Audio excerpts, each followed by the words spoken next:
안녕하세요, 나슈김입니다. 2019년 5월 13일 또 한 주가 시작을 했고요. 월요일 매수매도 약화로 들어왔습니다. 오늘도 역시나 주가는 빠졌습니다. 그래도 어느 정도 이제 제가 말씀을 드렸었기 때문에 예측을 하고 대응을 하셨을 거라고 생각을 합니다. 그러다 보니까 저도 최근에는 이제 개별주들을 갖다가 많이 하고 있고, 우량주 같은 경우는 더 내려갈 때까지 그냥 기다리고 있다고 생각을 하시면 됩니다. 비차익 순매수 같은 경우도 1998억 마이너스가 나오면서 여전히 달러의 강세는 계속돼 가고 있습니다. 1180원대, 제가 1180원은 넘어설 수 있을 거라 그랬고, 그 달러 레버리지 가격이 만원이 넘어갈 거라고, 일단은 1050원 정도, 만원 정도 선이 매수 이제 반등할 수 있는 기술적인 자리다라고 말씀을 드렸습니다. 근데 오늘 고기를 갖다 살짝 넘어서서 이제 달러 같은 경우가 달러 레버리지 가격이 65원까지 올라갔습니다. 지금 요런 상황이면은 어떻게 이제 대응을 해야 되냐면은, 개인들 같은 경우 또 이렇게 매수를 했죠. 개인들 같은 매수를 했으면 이제는 개파락할 확률이 더 많습니다. 그리고 아마 주말이나 지난주에 대차 물량을 확인해 본 분이시라면 오늘 내려갈 거라는 걸 어느 정도 예상하셨을 수 있을 겁니다. 여전히 대차가 증가를 했죠. 주가가 내리고 있는데 대차가 증가를 하고 있다는 건 더 내린 다음에 상환을 하겠다라는 얘기입니다. 미 증시 같은 경우도 역시 제가 또 주말에는 미국과 중국 간의 무역 협상에 대해서 조금 주시를 해야 된다라고 지난주에 말씀을 드렸었는데, 역시라도 트럼프가 우리 기대에 저버리지 않고 중국에게 관세를 부과하겠다고 얘기가 나오면서 무역 전쟁이 조금 장기화될 가능성에 어느 정도 초점을 맞추면서 시장들이 조금은 내려가고 있습니다. 그리고 원달러 환율 같은 경우가 여전히 증가를 하고 있죠. 여기서 이제 우리가 봐야 될 게 뭐냐면은, 이제 개파락을 하거나 원달러 환율 같은 경우는 갭상승할 확률이 높습니다. 갭상승을 할 확률이 높고, 우리 주가 같은 경우는 이제 개파락을 해서 거기에서 이제 물량을 받아주느냐 안 받아주느냐, 그게 더 중요해요. 그러면 오늘 저녁에 그거를 확인을 해 보시면 됩니다. 어디서? 대차에서. 대차 물량이 오늘도 이렇게 내렸는데 증가한다. 그러면 더 내려갈 거기 때문에 굳이 우리가 여기서 그 우량주라든지 아니면 ETF 종목을 잡을 필요는 없다라는 거죠. 저 같은 경우도 오늘 잡았어요. 하지만 잡아야 되는 라인이기 때문에 잡았고, 종가상으로는 안 잡았죠. 왜? 여기까지 밀린다는 얘기는 더 내려가겠다는 얘기니까. 추가 매수를 해놓지만 라인을 잡아서 매수를 하자, 이제 그런 정도의 개념으로 생각하시면 됩니다. 외국인도 매도했고, 기관도 매도했고, 연기금만 조금 사들이고 있는데, 코스닥 같은 경우는 연기금도 매도를 했죠. 그럼 기관이랑 외국인은 전체적으로다가 매도세가 강하고, 외국인 같은 경우도 지금 선물, 이제 달러 선물 같은 거 매수를 하고 있기 때문에 조금 더 올려요. 근데 그 힘의 강도가 오늘 제일 컸어요. 거래가 고점에서 터지면서 올라간다는 얘기는 이제는 갭상승을 할 가능성이 있고, 거기서 갭상승을 한 다음에 내려올 확률이 있다는 얘기입니다. 그러면 우리가 이거를 이제 차트에서 확인을 하고선 어느 정도의 위치에서 지지를 받는지, 주가는 더 떨어질 건지 아니면은 반등을 할 것인지에 대한 거를 이제 조금은 고민해 봐야 될 때가 됐다라는 겁니다. 요거서 이제 대차 물량은 이제 지난주 거 한번 확인하도록 하겠습니다. 오늘은 제가 방송을 조금 일찍 하는 경향이 있어서 오늘 거는 8시 넘어서 여러분들이 여기 직접 들어오셔서 1061 누르시고선 이제 확인하시는 방법이 있고, 모바일에서도 확인 가능합니다. 확인하시면은 이제 오늘 이거는 5월 10일이었죠. 지난주였죠. 지난주 금요일날 장마감 한 다음에 대차 거래 증감이 내렸는데도 또 올라갔죠. 이렇게 대부분 아래로 내려가면서 대차를 상환하고 있어야만 조금 더 내려간다고 하더라도 주가가 반등을 할 수가 있다라고 생각을 하시면 되는데, 자, 여기에서 이만큼의 물량을 지금 빌렸어요. 그리고 또 여기서 이만큼의 물량을 빌렸단 말이에요. 그러면 이 물량 정도를 갖다 어느 정도 아래 구간에서 소화를 해야 된다라는 거죠. 그래야 주가는 올라간다 라고 생각을 하시고 여러분들이 보시면 좋을 것 같습니다. 이제 오늘도 확인을 해봐야 되는데, 자, 여기서 대차를 상환했어요. 올라갈 것이냐. 근데 그 다음에 올렸죠. 요거 합쳐보세요. 한번 요거를 이렇게 합쳐보시면 거의 3천만 주 요 정도를 갖다가 다시 사들였죠. 그러면 요거는 이제 무효화가 됐습니다. 그러면 아직도 이거를 상환 안 했다는 얘기죠. 그죠? 그럼 이거를 상환하려면 여기서 엄청난 마이너스 물량이 나온다거나, 아니면은 개파락을 해서 엄청난 마이너스 물량으로다가 대차를 상환한 다음에 주가를 올리더라도 올려요. 근데 바로 올리느냐? 아닙니다. 상환을 천천히 할 수도 있고 빨리 할 수도 있는데, 대부분은 천천히 하죠. 개인들 같은 경우가 그걸 못 견딘다는 거를 기관들은 알고 있기 때문에 그런 겁니다. 외국인이나 기관들은 그걸 알고 있고, 자금적으로도 우리보다는 여유가 있고 시간적으로도 여유가 있기 때문에 그렇게 생각하고 보시면 조금 더 나을 것 같습니다. 그래서 반등할 때는 빠르게 반등을 하지 않는다 라는 것 정도는 알고 계시면 됩니다. 급락을 한 게 아니기 때문에. 그리고 차트상으로 본다고 하더라도 일단 코스피부터 살펴볼게요. 코스피 같은 경우도 자, 제가 말했던 구간은 이 구간이었죠.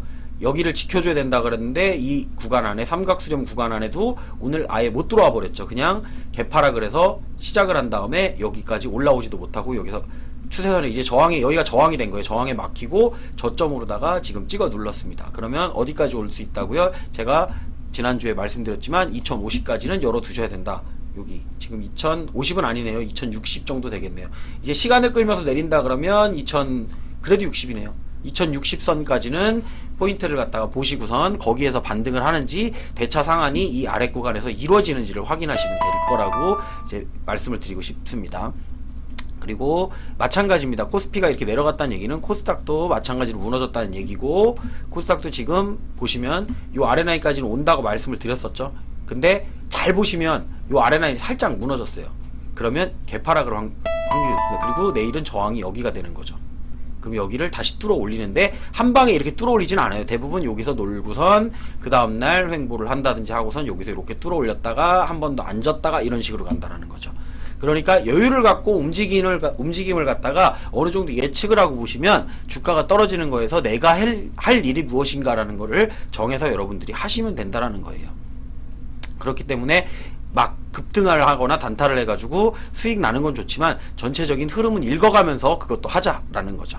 그리고 코스닥도 마찬가지죠. 코스닥 150 같은 경우도 지금 이 라인을 지지를 해줬어야 되는데 이 라인 지지를 못 해주고 다시 아래 구간으로 내렸기 때문에 150 같은 경우는 어디까지 내릴지를 모릅니다.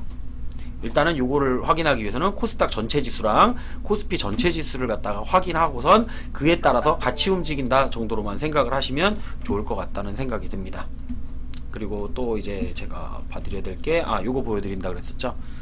이제 자, 제가 지난번에 말씀드렸던 게 뭐였냐면 달러가 자 요게 보시면 코덱스 ETF 상품입니다. 미국 달러 선물 레버리지라 그래갖고 이 지점까지는 열려 있다라고 말씀을 드렸었는데 결국에 진짜 왔죠. 여기까지 이 추세선 라인까지 결국에 왔는데 중요한 거는 꽉 채워서 끝났기 때문에 여기 이 라인을 갖다가 올려서 아마 뭐 이 정도에서 시작할 수도 있습니다. 이 정도에서 시작해서 자 내려와 그럼 내려와요. 그러면 이게 반등이 아니고요. 여기를 이제 지지할 수 있는 테스트를 또 해야죠. 여기를 지난번에 이쪽이랑 똑같아요. 여기서 올라갈 때 여기서 마감을 했는데 그 다음날 여기서 시작을 해갖고 아래 구간을 안 줘버리고 그냥 여기서 떠버려서 이 윗구간에서 이렇게 놀죠. 그러니까 달러는 더 상승하겠구나 라고 생각을 한 거예요. 이 라인까지도 터치를 안 줬기 때문에 이 아래쪽이 아니고 위쪽으로 봐야 된다는 거죠. 그래서 달러가 상승한다고 말했고 이렇게 올라간 다음에 아예 아래 구간을 안 주면서 계속 올라가 버렸죠. 이렇게 쭉 올라가다 보니까 이제 이 구간에서도 지금 이렇게 분위기상으로는 여기까지 지금 꽉 채워서 끝났다는 얘기는, 그리고 제가 중간에 오늘 코스닥 150을 갖다가 추가 매수를 했었지만 더 내려간다는 거를 판단을 하고선 더 이상은 추가 매수를 하지 않았습니다. 더 떨어질 거니까. 그러면 더 아래에서 잡는 게 더 이득이니까 굳이 내가 내려가는 거를 갖다가 자꾸 물량을 채워가지고 늘릴 필요는 없다라는 거죠. 괜히 물량만 늘어나고 단가는 안 낮아주고 이러는 현상이 발생할 필요는 없다라는 거죠. 그러면 내일 갭상승을 한다거나 이랬을 때 이 구간에서 어느 정도 흔든다고 하더라도 아래쪽으로 이 정도까지는 와줄 수가 있겠죠. 달러가. 그러면 마찬가지로 개파락을 한다 그래도 일정 기술적 반등은 나올 것이다. 하지만 이 라인을 지켜준다라고 하면은 주가는 장기적으로다가 하락할 수 있는 가능성이 열려 있기 때문에 여러분들이 그걸 보고선 판단을 하시는 게 좋을 거라고 생각이 듭니다. 그래서 요거는 일단 한번 보여드린 거고요.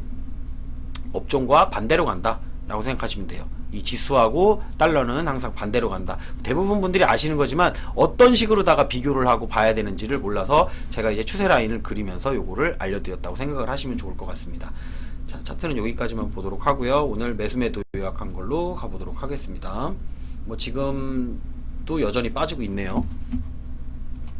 그리고 자, 가서 보면 자, 오늘 매수매도 한 거가 생각보다 많은데 실질적으로 거의 매도가 더 많았었죠. 매도가 많았고 신규 매수한 종목은 뉴프라이드, 서희건설, 그리고 코스닥 150 레버리지를 매수를 했습니다. ETF 상품을. 근데 150 레버리지는 매수를 해놓고 더 내려가는 거라 그래서 제가 더 이상은 안 샀죠. 더 내려갈 거를 보고선 그 아래 구간에서 추가 매수를 하든지 하면 될 것 같고요. 그리고 신규 매수한 종목으로는 뉴프라이드랑 서희건설이었는데 요거는 이제 장 초반부터 사실은 초반에 힘이 있었던 거를 보긴 봤었어요. 조금 이제 힘이 있고 올라갈 수 있다라는 거를 갖다가 기술적으로다가 봤는데, 오늘 시황이 전체적으로다가 비차익이 마이너스가 계속 나오면서 올라가더라도 다시 내려올 거다. 설마 여기까지 내려오겠어라고 하는 구간에다가 둘 다 매수를 걸어놨던 거예요. 우리 오늘 종가가 마감을 하더라도 이 근처에서 마감을 하겠다라고 생각했던 부분에다 매수를 걸었고, 실제로 종가가 제가 매수하는 구간은 대부분 종가에서 1% 내외라고 말씀을 드렸었죠. 특히 올라가면서 잡는 게 아니라면. 그래서 잡았던 라인이 이제 뉴프라이드 같은 경우가 얼마에 잡았냐면 2045원에 매수를 했는데 종가가 2035원, 두틱 1% 내외로다가 마감을 했죠. 그리고 서희건설 같은 경우도 매수한 라인은 1245원, 오늘의 종가가 1245원이었습니다. 근데 이제 서희건설 같은 경우는 아직 시간의 거래가 끝나진 않았는데, 시간의 거래에서 상한가가 나오면서 제가 시간의 상한가에다 일부 매도를 했죠. 이렇게 상한가에 고정으로 마감을 한다 그러면 다음날 더 뜨기 때문에 전부 파는 게 아닙니다. 그래서 전부 안 파는 거예요. 그럴 가능성이 있기 때문에, 내려온다 그래도 팔아놨기 때문에 그다지 이제 손해날 일이 없어지게 만들어 놓고, 똑같이 SH에너지화학 같은 경우도 제가 종가에 매도를 했습니다. 하지만 제가 예전에도 그랬죠. 종가에 매도를 했지만 이거는 시간으로도 더 올라갈 거다라는 거를 생각하고 매도를 한 거예요. 그렇기 때문에 물량을 좀 줄여서 매도를 하면 되는 거예요. 그냥. 하지만 나는 수익을 내놨기 때문에 더 올라가면 더 수익을 낼 뿐이고, 내려온다고 해도 조금 매도를 해놨기 때문에 내가 견딜 수 있는 폭이 더 많아진다. 그냥 그렇게 생각하시면 될 것 같습니다. 라운시큐 같은 경우도 오늘의 고점이 3,725원, 기다렸다가 고점까지 해서 매도를 하는 거였고요. 그리고 대우플러스 같은 경우 시작하자마자 초반에 제가 팔고선 안 건드렸죠. 물론 분할 매도라고 적어놓긴 했지만 많은 물량을 팔았습니다. 왜? 시가가 많이 떴거든요. 시가가 무려 13.12%나 떴기 때문에 그 비중에 따라서 내 물량을 갖다가 덜어낸다 정도로 생각하시면 돼요. 그렇기 때문에 내려올 때 굳이 마지막까지 내려올 거라고 생각을 했기 때문에 추가 매수 안 했죠. 수익은 이미 실현해 놓고, 작은 물량이 내려오는 거에 대해서는 다음번을 기약을 하면 되기 때문에 사서 수익이 나면 좋고, 못 사고 그냥 올라가도 수익이고, 그러니까 두 개를 갖다가 두 마리 토끼를 다 잡는 방식의 지금 매매 방법을 사용하고 있다라고 생각하시면 됩니다. 신일산업 같은 경우도 지난주에 매수했다가 매도했던 거 오늘 고점 부근에서 매도를 했죠. 그리고 내려왔는데도 수익이죠. 내려왔는데도 수익 구간이기 때문에 더 내려가면 이제 더 살 준비만 하면 된다라는 거죠. 신일산업 2245원에 매도를 했었는데 2285원까지 올라갔다가 이것도 내려와서 제가 매도한 구간보다 훨씬 내려왔고, 대우플러스도 마찬가지죠. 그리고 요거 제가 그저껜가 샀었죠. 그 목요일날인가 매수를 했었는데 금요일날 빠졌는데 추가 매수가 안 걸렸어요. 추가 매수가 안 걸리고 그래도 마이너스였죠. 많이 내려갔으니까 5% 정도 내려갔다가, 근데 오늘 급등이 나오면서 이것도 수익으로 바뀌었죠. 그리고 SCI 평가 정보는 오늘 상한가 마감, 제가 얼마 전에 이제 그 비트코인 관련해 갖고 뭐 규제 어쩌고 얘기를 하면서 조금 살 때 이제 이것저것 샀었습니다. 그때 이제 샀었던 것 중에 이런 종목들이 이제 상한가가 나와서 매도를 해서 분할 매도로다가 이제 대응을 하고 있는 거고요. 조금 더 이렇게 상한가 마감한다는 얘기는 조금 더 올라갈 수 있습니다. 근데 이런 종목들 같은 경우는 길게 못 가요. 경험상 말씀드리는 거예요. 경험상 말씀을 드리는데 길게 못 가니까 어느 정도 수익을 실현해 놓고 나머지 물량을 홀딩을 하든가 아니면은 전량을 매도를 하고 이제 안 쳐다보는 방법도 있는 겁니다. 근데 주가는 이제 어느 정도 내려와 있고 조금 더 내려간 다음에 반등할 가능성이 있기 때문에 그걸 보고선 이제 반대로 매매를 하는 거예요. 주가가 내려갔는데 이제 반등을 해요. 그러면 반등할 때 내려오는 종목은 뭐냐면 많이 올라가 있는 종목이 내려온다는 얘기죠. 그러면 바닥에 있는 종목은 올라오면서 많이 올라가 있는 종목은 더 올라갔다가 내려와요. 근데 내려올 때는 속도가 엄청나게 빠르게 내려옵니다. 오늘 9일제지만 보셔도 여러분들이 아실 겁니다. 어느 정도 것은 괜찮아요. 어느 정도 것 먹는 건 괜찮은데 내가 마지막 끝자락을 잡으면 문제가 뭐냐면 추가 매수를 해도 살릴 수가 없어요. 그래서 윗구간에서 잡지 말라고 말씀을 드리는 겁니다. 오늘은 거래를 좀 많이 하다 보니까 제가 이 종목에 대해서 많이 설명을 드리는데, 칠판에 정리해 놓은 걸 보시면 일단은 여기 가격은 제가 매수했던 가격은 여기에 나와 있습니다. 가격은 이렇게 해서 매수하고 매도하고 뭐 그 전날 매도한 거, 그 전날 매도한 거 다 나와 있습니다. 제가 방송 못하는 날 이제 가끔 이제 그 스케줄 때문에 못하는 날 몇몇을 제외하고는 거의 다 이렇게 해놓기 때문에 여러분들이 확인을 해보시고선 이제 따라하라고 제가 이렇게 올려놓는 게 아닙니다. 여러분도 공부를 하시는데 조금 더 도움이 되고, 이제 제 경험을 갖다가 조금 말씀드리면서 전체적인 흐름도 파악하고, 그렇다고 해서 제가 우량주만 하느냐, 아닙니다. 저도 급등주도 할 수 있고 단타 종목도 한다.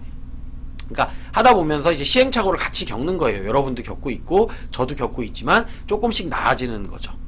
그러면서 실수가 줄어드는 거지. 주식을 지금 뭐 중계를 하고 있잖아요. 저기 그 키움 같은 경우는 지금 대회를 하고 있는데 대회 참여는 안 했지만 대회하고 있는 경우 같은 경우 보면은 대부분 이제 상위권에 있는 사람들은 단타만 합니다. 그리고 거래를 정말 엄청 많이 해요. 그래야만 또 그렇게 나와요. 그래야 이제 상위권에 올라갈 수 있고. 근데 그런 패턴도 여러분들이 직장 다니시는 분들이나 일반 개인분들이 따라하기는 어렵기 때문에 그렇게 매수하는 것보다는 여러분들은 조금 직장인답게 아니면 이제 여유있게 주식을 하는 분들, 투자의 개념으로 간다라고 하면은 이제 급등도 하긴 하되 전체적인 흐름을 봐가면서 하자라는 의미로다가 제가 이렇게 방송을 하고 있는 거니까 그 부분은 참고해서 봐주셨으면 좋겠습니다. 분할 매도를 많이 해서 분할 매도 창이 좀 모질랐죠. 근데 분할 매도한 종목 같은 경우는 그냥 불러드릴게요. 대우플러스, 신일산업, EDGC, SCI 평가정보, 라온시큐어, SH에너지화학, 서희건설. 서희건설은 어디서 매도했다고요? 시간 외로다가 매도했다고요. 여기 이렇게 나와있죠. 시간에 매도했고 내일 시작하면 또 매도, 그리고 이제 고점만 잡아보는 거예요. 나머지는 물량을 이제 많이 줄여놓고 고점 안 잡히면 내려오든지 말든지 뭐 그냥 팔리면 좋고 아니면 그냥 물려주자. 물려줘도 손해는 안 날 것 같다. 아니면 더 아래 구간에 잡을 수 있으니까. 이제 그런 식으로다가 개념을 가져가면 되니까 이제 그것도 아까우신 분들은 당연히 매도를 해야 되는 거죠. 대신 고점으로 갈 수 있는 욕심은 거기서 버려야 되는 겁니다. 많이 먹을 수 있는 욕심은 버려야 되는 거예요. 작은 돈 갖고 크게 먹는 것도 나름대로 수익이 괜찮다. 큰 돈 갖고 크게 먹는 거는 이제 1, 2%. 그러니까 큰 돈으로 빵 베팅을 해서 대신 확실해야 돼요. 확실해야 되고 잘못해갖고 물리면 진짜 열을 버는 게 하루 만에도 까일 수가 있는 게 이제 그 크게 베팅하는 사람들의 장점, 많이 벌 땐 많이 벌지만 단점일 수가 있습니다. 그런 것들은 여러분이 생각하면서 본인의 판단에 맡겨서 주식을 하시면 될 것 같습니다. 제가 이렇게 보여줘도 어차피 똑같이 못한다는 걸 알고 있습니다. 여러분도 여러분 나름대로의 그 어느 정도 원칙과 그 생각을 가지고서 매수를 하면 돼요. 저도 지금 그냥 아무렇게나 매수하는 것 같지만 사실 아무렇게나 매수하는 건 아니에요. 내 어느 정도 패턴과 검색식을 다 활용하고 여기에 이렇게 나오고 여기에 이렇게 나왔을 때 이런 조건에서는 여기 구간에서 마감을 하더라 라는 게 경험을 통해서 알게 됐고, 그거를 검증을 하다 보니까 아 종가가 이 부분에서 마감을 하니까 이 부분에 사놓으면 최소한 저는 이익을 벌려고 사는 게 아닙니다. 최소한 손실은 1% 내외로 나겠구나. 수익 나는 종목은 어차피 매일 있으니까. 그런 생각으로 다 가면 그게 나중에 쌓이는 거예요. 한 틱이라도 낮게 사는 거, 한 틱이라도 높게 파는 게 쌓이면 나중에 남들보다 조금은 낫다. 그냥 그 정도로 다 보시면 돼요. 내가 뭐 엄청나게 잘하고 대회에 나가면 내가 1등 할 것 같냐? 아니요, 1등 못해요. 저는 그렇게 거래를 안 하기 때문에 1등 못합니다. 뭐 10등 안에 들 수 있냐? 못 들 수도 있어요. 그러니까 해보면 아마 그렇기 때문에 여러분들이 그런 사람들이랑 비교를 하지 말란 얘기예요. 그러니까 주식을 할 때 정말 막 그 사람들은 또 어느 정도의 실력도 있지만 운도 따라줘야 된다는 거예요. 주식은 100% 실력만 갖고선 할 수 있는 그런 영역은 아니다라고 생각하시면서 조금 더 시간적인 여유를 갖고 여러분들이 항상 시황도 보시면서 대응하셨으면 좋겠습니다. 오늘 방송은 여기서 마무리하도록 하고, 아마도 내일 시황 방송은 제가 이제 또 개인적인 일 때문에 어디를 가게 돼가지고 아마 저녁 때는 못하게 될 것 같고요. 실시간 방송은 아마 켜놓고선 이제 가게 될 것 같습니다. 유튜브로 시청하시는 분들은 좋아요, 구독, 알림 설정 해주시고 오늘은 방송 여기서 마감하도록 하겠습니다.